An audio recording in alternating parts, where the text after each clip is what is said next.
আল্লাহ রাসূলকে ডাক দিতে দেরি, আল্লাহর নবী সাল্লাল্লাহু তাআলা আলাইহি ওয়াসাল্লাম সঙ্গে সঙ্গে লাব্বাইক ইয়া আবাল বশর বলে আদম সফিউল্লাহর সম্মুখ দাঁড়িয়ে যাবেন। আদম সফিউল্লাহ বলবে, হে আমার নবী, নবী আখিরুজ জামান, ওগো আমার সন্তান, আমার নবী, আপনার একজন গোলামকে ফেরেশতারা মারতে মারতে জাহান্নামে নিয়ে যায়, যান যান তাড়াতাড়ি আপনার গোলাম তারে বাঁচান। আল্লাহর নবী রাহমাতাল লিল আলামিন সঙ্গে সঙ্গে বিদ্যুতের যে আর কোটি গুণ মারাত্মক গতিতে, আরো দ্রুত গতিতে আল্লাহর নবী ওই উম্মতের সম্মুখ হাজির হয়ে যাবেন। যে উম্মতকে ফেরেশতারা জাহান্নামে নিয়ে যাচ্ছে, রাসূল তার সামনে দাঁড়িয়ে যাবেন, ফেরেশতাদের সামনে দাঁড়িয়ে প্রতিবন্ধক হয়ে যাবেন, বাধা দিয়ে দিবেন, ফেরেশতাদেরকে যাইতে দিবেন না। ফেরেশতারা ডাক দিয়ে বলবে, ইয়া রাসূলুল্লাহ, আমাদেরকে কেন যাইতে দিচ্ছেন না, আমরা জানতে চাই। সঙ্গে সঙ্গে আল্লাহর নবী রাহমাতাল লিল আলামিন বলবে, আমার গোলামকে জাহান্নামে কেন নিয়ে যাচ্ছ? কারণ যতক্ষণ আমি রাসূল জানবো না, ততক্ষণ আমার গোলামকে আমি জাহান্নামে নিয়ে যাইতে দিব না। জোরে বলেন সুবহানাল্লাহ। যতক্ষণ কারণ জানা হবে না, ততক্ষণ যাইতে দিব না। তখন ফেরেশতারা রাসূলুল্লাহকে বলবেন, ওগো হাবিবুল্লাহ, আপনি আমাদের কাছে বাধা দিবেন না। আপনি বাধা দিলেও আমরা মানতে পারবো না, কারণ আমরা কঠোর প্রকৃতির ফেরেশতা, আমরা জাহান্নামের দায়িত্বে আছি। আমরা বান্দাকে জাহান্নামে নিয়ে যাব, আল্লাহ এটা আমাদেরকে নির্দেশ দিয়েছে। আল্লাহর নির্দেশের পরে আর আমরা কারো কথা শুনতে পারবো না। ফেরেশতারা যখন একটু বলবেন, তখন আল্লাহর হাবিব বাম হাত মোবারকে তার নূরানি দাড়ি মোবারক ধরে ডান হাত উঁচা করে ফরিয়াদ করবেন, রব্বি ও আরশের মালিক আল্লাহ, তুমি আমাকে বলেছো উম্মতের ব্যাপারে আমাকে লজ্জা দিবে না। দেখো আজকে ফেরেশতারা আমার কথা শুনছে না, তুমি কি করবা করো। হাবিবুল্লাহ বলতে দেরি আল্লাহ সুবহানাহু ওয়া তাআলা এলান দিবেন, ফেরেশতারা আতিউ মুহাম্মাদান, এই ফেরেশতারা তোমরা আমার নবী যা বলে তা করো। জোরে বলেন সুবহানাল্লাহ। ভাইরা আমার, ফেরেশতারা আবার নতজানু হয়ে যাবেন। ফেরেশতারা ডাক দিয়ে বলবেন, ইয়া রাসূলুল্লাহ, ও আল্লাহর নবী, আপনি কি চান আমরা জানতে চাই। রাহমাতাল লিল আলামিন বলবেন, আমি চাই আমার এই গোলামকে আবার তোমরা মিজানের পাল্লায় নিয়ে যাও। মিজানের পাল্লায় নিয়ে গিয়ে তার গুনাহ সওয়াব নির্ণয় করো। এবার উম্মতকে নিয়ে যাবে মিজানের পাল্লায়, এক পাল্লায় সওয়াব দিবে, আরেক পাল্লায় গুনাহ দিবে। ও রাসূলুল্লাহ, সওয়াবের পাল্লার মধ্যে নিজ পকেট মোবারক থেকে একটা রুমালের টুকরা বের করে, একটা সাদা কাগজের টুকরা বের করে আল্লাহর নবী রাহমাতাল লিল আলামিন তিনি ওই পুণ্যের পাল্লায় রাখতে দেরি, ভালোর পাল্লায় রাখতে দেরি, রাখার সঙ্গে সঙ্গে ওই উম্মতের ভালোর পাল্লা ভারী হয়ে উপরে উঠে যাবে। জোরে বলেন সুবহানাল্লাহ। ওই একটা কাগজের টুকরা দিয়ে রাসূল তার পুণ্যের পাল্লাকে ভারী করে দিয়েছে, বদির পাল্লাকে কমিয়ে দিয়েছে। এবার গায়েব থেকে আওয়াজ আসবে, ইনি জান্নাতি, জান্নাতের পোশাক পরাও, জান্নাতের মেহমানটাকে জান্নাতে নিয়ে যাও। তো পোশাক পরিয়ে গোলামকে যখন জান্নাতের দিকে নিয়ে যাবে, তখন ওই উম্মত বলবে, ফেরেশতারা থামো, দাঁড়াও, আমি একটু আগে ছিলাম জাহান্নামী, এখন হয়েছি জান্নাতি। তো যেই জাতে পাক এসে আমার মতো গুনাহগারকে জাহান্নামীকে জান্নাতি বানিয়ে দিয়েছে, আমি জান্নাতে যাওয়ার আগে তার সাথে একটু মোলাকাত করতে চাই, কথা বলতে চাই, দেখা করতে চাই। তখন গোলামকে রাসূলুল্লাহর সামনে নিয়ে যাওয়া হবে। তখন গোলাম উম্মত আমার নবীর দিকে তাকাই বলবে, হুজুর আপনি কে? আপনার নাম জানি না, আপনাকে চিনি না, দুনিয়াতে কোনোদিন দেখি নাই। হুজুর আজকের এই মমর্ষ দিনে আপনি আমাকে বাঁচালেন, আমার জান, আমার মায়ের জান, বাবার জান আপনার কদমে কুরবান, বলুন আপনি কে, আপনার পরিচয় আমি জানতে চাই। তখন রাসূলুল্লাহ বলবে, উম্মত আমি তোমার ওই নবী, যেই নবীর উপর তুমি গোটা জিন্দেগিতে একবার দরুদ পাঠ করেছো। একবার, জোরে বলে গোটা জিন্দেগিতে কয়বার? একবার। তো আমি রাসূল হাদিসে নববীতে বলে দিয়েছি, সাল্লু আলাইয়া ওয়া সাল্লিমু ফা ইন্না সালাতাকুম ওয়া সালামাকুম তাবলুগুনি আইনামা কুনতুম। আমি রাসূল বলে দিয়েছি, তোমরা আমার উপর দরুদ পাঠ করো, আমি নবীকে সালাম দাও, আর আমার উপর একবার দরুদ পাঠ করলে আল্লাহ বান্দাকে 10টি নেকি দেয়, 10টি রহমত দেয়, 10টি গুনাহ মাফ করে, 10 দরজাত আল্লাহ বরদ করে, অসংখ্য ফাজাইল আছে। তবে হ্যাঁ, আমি নবী এই দোয়া বলেছি যে তোমরা যখন দরুদ পাঠ করো, তখন তোমাদের দরুদ, তোমাদের সালাম তোমাদের জায়গা থেকে উড়ে উড়ে উড়ে উড়ে আমি নবীর কদমে পৌঁছে যাই, আমি নবীর দফতরে জমা হয়। আমি রাসূল তোমাদেরকে ওইটাও বলেছি, মা মিন আহাদিন ইউসাল্লিমু আলাইয়া ইল্লা রাদ্দাল্লাহু আলাইয়া রূহি হাত্তা আরুদ্দা আলাইহিস সালাম। যখন উম্মত তার জায়গা থেকে আমি নবীকে সালাম দেই, যখন উম্মত আমি নবীকে ইয়া রাসূলুল্লাহ বলে ডাক দেই, খোদার কসম আমি নবী রওজাত থেকে আমার উম্মতের পাঠানো সালামের জবাব দিয়ে থাকি। জুড়ে বলেন সুবহানাল্লাহ। আজকে যে আমি আপনি ইসলামকে মানছি, ধর্মের কথা বলছি, এই ধর্মের কথা এই দেশে প্রথম বলি আল্লাহরাই বলেছেন। কথা ঠিক কিনা বলেন? এই দেশে আজ থেকে 800 বছর আগে সিলেটে ছিল ইসলাম, তাও টুলটিকর গ্রামে কয়েকটা পরিবার, কিন্তু সেই সিলেটের টুলটিকর গ্রাম থেকে ইসলাম এত দূর এসেছে, এত দূর। আজকে কক্সবাজারের মানুষ মাথায় টুপি আছে না নাই, গালে দাড়ি আছে না নাই, মাদের পর্দা আছে না নাই, ঘরে ঘরে কোরআন আছে না নাই, অলি গলি মসজিদ আছে না নাই, কথা বলেন আছে না নাই? 800 বছর আগে একটাও ছিল না। এদেশটা লক্ষণ সেন, বল্লাল সেন, বারবুইয়া, গৌর গোবিন্দদের হাতেই জিম্মা ছিল। তো এই দেশে এমন ইতিহাস আছে, একজন মুসলমান তার সন্তানের আজ থেকে 800 বছর আগে বাবা বুরহানুদ্দিন তার সন্তান শহীদ গুলজারের আকিকা দিয়েছেন 7 বছর বয়সে। আকিকা কেন দিয়েছেন? গরু জবাই করে তার অপরাধে বুরহানুদ্দিনের হাতকে কেটে নেওয়া হয়েছে। যে সন্তানের আকিকা দিয়েছেন সেই সন্তানকে কতল করা হয়েছে। এই দেশে প্রথম 7 বছরের বাচ্চা ইসলামের জন্য জীবন দিয়েছে। মুসলমান সেই সংবাদ দিল্লিতে গেল, সেখান থেকে দিল্লির সালতানাত থেকে পাঠাইল সৈন্যদল। পরে শাহজালাল ইয়ামানি মুজাররাদি হয়ে, শাহপরান হয়ে, সিলেটের 307 আউলিয়া হয়ে শাহজালালের জায়নামাজ বিছিয়ে শর্মা নদীর পাড়ি দিয়ে এই দেশে এসে এমন ভাবে ইসলামের খেদমত করেছে, তার খেদমতের বদান্যতায় চট্টগ্রামের বারাউলিয়া, এইভাবে সিলেটের 360 আউলিয়া এবং এদেশের প্রত্যেকটা অলি অলি, গলি গলি, নগর নগর, বন্দর বন্দর, যোগশ্রেষ্ঠ আল্লাহর ওলি যাদের মাজার আপনি আমি দেখছি, তাদের পদচারণা বিদেশ থেকে এই দেশে হওয়ার কারণে তারা এসে এমন ভাবে খেদমত করেছে যে 800 বছরের মাথায়, যে 800 বছর আগে এই দেশে শতকরা 0.1% মুসলমান ছিল না, সেই দেশে আজকে আল্লাহর ওলিদের সাদকায় শতকরা 91 জন মুসলমান। জোরে বলেন সুবহানাল্লাহ। তা আমি ইসলামটারে মানলাম, আর ইসলাম যে আনি দিয়েছে তারা মানলাম না, এটা কি হইল? কথা বলেন, এটা কি হইল? হইল না। আল্লাহ ওলি আল্লাহদের চেনার তৌফিক দান করুন। বাবারা আমার, আসুন, আমাকে আমার মামার একটা বিষয়ে কথা বলার জন্য বলেছেন। বিষয়টা হচ্ছে শুহাদায়ে কারবালা। সুবহানাল্লাহ। আমি মাহফিলের পোস্টারে দেখছি, হ্যান্ডবিলে দেখছি, আজকের এই ইন্তেজামিয়া কমিটির নামও হচ্ছে কারবালার নামে। সুবহানাল্লাহ। সুবহানাল্লাহ। 1 সপ্তাহ পর হবেন দেরি নাকি বাড়ি যা হবেন? সুবহানাল্লাহ। আল্লাহ আর যথাযথ আওয়াজ দিব, তৌফিক দান করুক, আমিন বলুন। আমি নাম দেখছি শুহাদায়ে কারবালা স্মৃতি পরিষদ। শুহাদায়ে কারবালা স্মৃতি পরিষদ। যাই হোক, এই শুহাদায়ে কারবালা স্মৃতি পরিষদের মাহফিলে আমি মনে করি কারবালাকে নিয়ে কথা বলাটা ইমানের দাবি। কথা ঠিক কিনা বলেন?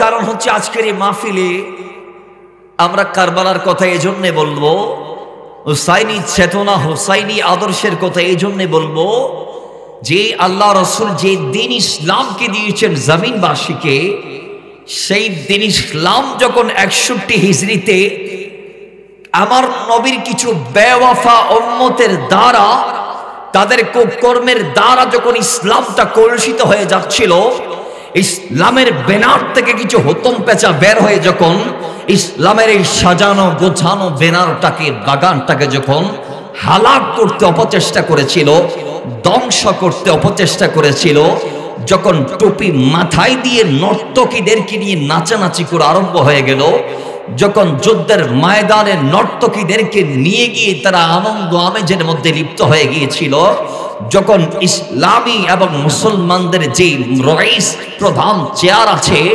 ইসলামী রাষ্ট্রের প্রধান চেয়ারের মধ্যে বসে যখন শাসকরা নারী লোভী হয়ে গিয়েছিল, মদ আর জোয়ায় যখন নিজের জীবনটা লেলিয়ে দিচ্ছিল মুসলমানরা, ওই সময়ে ওই নামদারি হুতুম পেছাদের থেকে ইসলামের এই সাজানো গুছানো বাগানটাকে কবজাকৃত করে উম্মতকে হারাম থেকে হালালের দিকে ধাবিত যিনি করে দিয়েছিল 61 হিজরিতে, ওই মহান জাতে পাকের নাম হচ্ছে মওলা হুসাইন। ধরে বলেন সুবহান। আমি বলবো কারবালা একটা দেয়ালের নাম, একটা কিসের নাম? দেয়াল। যেই দেয়াল কিয়ামত পর্যন্ত দাঁড়িয়ে থাকবে, ওই দেয়ালের একদিকে থাকবে 72 জন হুসাইনি, আরেক দিকে থাকবে 22,000 ইয়েজিদি। একদল ইসলামের নাম দিয়ে অপপ্রচার চালাবে, ধর্মের নামে অধর্মের চর্চা করবে, হারামকে হালাল বলবে, ইচ্ছামতো মন গড়া নিজেকে চালাবে দুনিয়ায়, রাসূলুল্লাহর দ্বীন ইসলামকে বৃদ্ধাঙ্গুল দেখাবে। আরেকটা দল আছে যারা নিজের জান দিবে, তারপরও বাতিলের কাছে মাথা নোয়াবে না, ঝুঁকাবে না। তারা ধর্মের নামে জীবনের বিনিময়ে হলো অধর্মের চর্চা করবে না। তাদের একটাই দাবি থাকবে, হকের সাথ মারনা, না হকের সাথ জিন্দগি সে আফজল है। জোরে বলেন সুবহান। কিন্তু আজকের সমাজ আমরা দেখছি, এই কারবালার চেতনা আমাদের মাঝে না থাকার কারণে আমরা বারবার হারামের দিকে চলে যাচ্ছি, অথচ আমরা মুসলমান। একটা সময় এমন ছিল, যেই সময় আমরা দ্বীন ইসলামটাকে মাথার তাজ বানিয়ে রেখেছিলাম, সেই সময় মদিনার অলি দিয়ে কোন একজন মুসলমান গেলে কাফেররা সেই গলি দিয়ে আর আসে নাই, সেই অলি দিয়ে আর যায় নাই, অন্য গলি দিয়ে গিয়েছে, অন্য গলি দিয়ে। সুবহানাল্লাহ। আর একটু জোরে বলে। কিন্তু আজকের দিনে দেখা যায়, আমরা এদিক থেকে গেলে কাফেররা অন্য গলি দিয়ে যাবে তো দূরের কথা, আমাদের মাথার উপর দিয়ে যায়, আমাদের কাদের ওপর পা দিয়ে, পায়ের পাড়া দিয়ে আমাদেরকে পিষ্ট করে যায়। কথা বলেন ঠিক কিনা? যার দরুন আজকে মসজিদ আকসা আমাদের হাত ছাড়া হয়ে গিয়েছে। আমাদের প্রথম কিবলাটাকে আমরা হেফাজত করতে পারি নাই। আমাদের প্রথম কিবলাটা, যেইটাতে মুখ করে আল্লাহর নবী 17 মাস নামাজ আদায় করেছে, 17.5 মাস প্রায়, সেই মসজিদে আকসা আজকে আমাদের হস্তগত নয়, সেটা ইহুদিদের দখলে চলে গিয়েছে। আজকে আমরা দেখছি পুরো পৃথিবীতে মাত্র 40 থেকে 50 কোটি ইহুদি 200 কোটি মুসলমানের উপর রাজ করছে, রাজ। কথা বলেন ঠিক কিনা? বাবার আমার, এই জন্যে একটা কথা আমি নির্দ্বিধায় বলতে পারি, আমাদের ভিতর কারবালার সেই চেতনা নাই। কারবালার মাঠে মওলা হুসাইন ছিলেন রিক্ত হস্ত, জীর্ণ শীর্ণ। তিনি যুদ্ধের জন্য না গিয়েও, খালি হাতে যাওয়ার পরও বাতিলের সাথে আপোষ করে নাই। জোরে বলেন, বাতিলের সাথে আপোষ করে। দুনিয়ার একটা সিস্টেম হচ্ছে, মানুষ জীবন বাঁচাতে হাত দেই, সমর্থন দেই, জীবন বাঁচাতে কি দেই? হাত দেই। যেমন এদেশে আওয়ামী লীগ বৃহত্তম একটি পার্টি, এর নাম, সেই পার্টি দীর্ঘদিন ক্ষমতায় ছিল এদেশের, তারা চলে গিয়েছে, এখন কোন সরকার আসে নাই। বিএনপি, জামাত থেকে শুরু করে জাতীয় পার্টি সহ অনেক রাজনৈতিক দল তাদের দলগুলা গোছায় আজকে। তো আজকের দিনে আমরা দেখছি, সেটা আওয়ামী লীগের আমলেও দেখেছি, তার আগেও দেখেছি, যে দল ক্ষমতায় থাকবে বাংলাদেশের, বাকিরা সেই দলের সাথে গিয়ে আতাত করবে। কথা বলেন ঠিক কি না? কেন আতাত করবে? যাতে তাদের জান এবং মাল সেফ থাকে। কথা বলেন ঠিক কি না? তাহলে যেই সরকার আসুক, মানুষ তাদের দিকে ধাবিত হবে, মানুষ তাদের দিকে ঝুঁকবে। কেন? জান এবং মালকে সেফ করার জন্যে। তো গোটা দুনিয়ার একটা সিস্টেম হচ্ছে, মানুষ জীবন বাঁচাতে সমর্থন দেয়, মানুষ জান বাঁচাতে হাত দেয়। আর দুনিয়াতে একজন দ্বিতীয় ব্যক্তি আছে, যিনি হাত বাঁচাতে জীবন দিয়েছে, তার নাম হচ্ছে মওলা হুসাইন রাদিয়াল্লাহু তাআলা। তিনি কারবালার মাঠে জীবন দিয়েছে, তারপর হাত নাই, তিনি প্রমাণ দিয়েছে এই আমার নবীর উম্মতরা ঈমান বাঁচাতে তোমরা প্রয়োজনে জীবন কুরবান করো, তারপরে ঈমানকে জলাঞ্জলি দিতে পারবে না। ধরে বলেন না সুবহানাল্লাহ। আল্লাহু আকবার। ইয়া রাসূলুল্লাহ, ইয়া গৌসুল দস্তগীর জিন্দাবাদ। এই জন্য কারবালাকে আমাদের সামনে রাখতে হবে। আপনি যেই দল করেন আপনার বড় পরিচয় আপনি মুসলমান, কথা বলেন ঠিক কি না? আজকে দেখছি পট পরিবর্তনের পর পরই একদল মাজারের বিরুদ্ধে উঠে পড়ে লেগেছে, বিভিন্ন জায়গায় মাজার ভাঙছে। কিরে ভাই, তারা কি আমাদের খালি মাথায় টুপি পরাই নাই? আল্লাহর ওলিরা কি এসে আমাদের কপালের সিঁদুর মোচড় না, গোমটা পর্দা হিজাব নিকাবের ব্যবস্থা করে দেয় নাই? তো তারা আমাদের কি দিন শিখিয়েছে, আজকে আমরা তাদের আংরাতে আঘাত করছি? নাউজুবিল্লাহ, জোরে বলেন। আল্লাহ আমার ভাই যারা বুঝে না তাদেরকে সহি সমাজ বুঝ দান করুন, আমিন পড়েন। তার এই কারবালা কেন হলো? আসুন আমরা একটু সামনে যাই।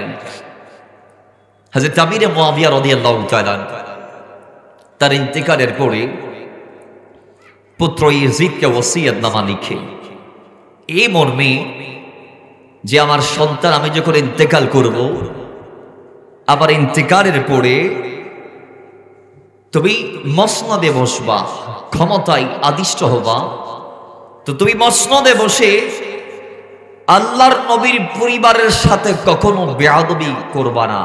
সুবহানাল্লাহ, জুড়ে বলেন। আব্বাজান জলিলুল কদর সাহাবী, কাতিবে ওয়াহি, আল্লাহর নবীর অত্যন্ত কাছের সাহাবী হযরত আমির মুআবিয়া লিখে দিয়েছেন যে আহলে বাইতের সাথে কি করতে, উত্তম আচরণ করতে, বনু হাশিমের সাথে কি করতে, উত্তম ব্যবহার করতে। কিন্তু হযরত আমির মুআবিয়া রাদিয়াল্লাহু আনহু ইন্তেকালের পরে তার পুত্র ইয়াজিদ সম্পূর্ণ বিরোধিতা করলো এই দাবির।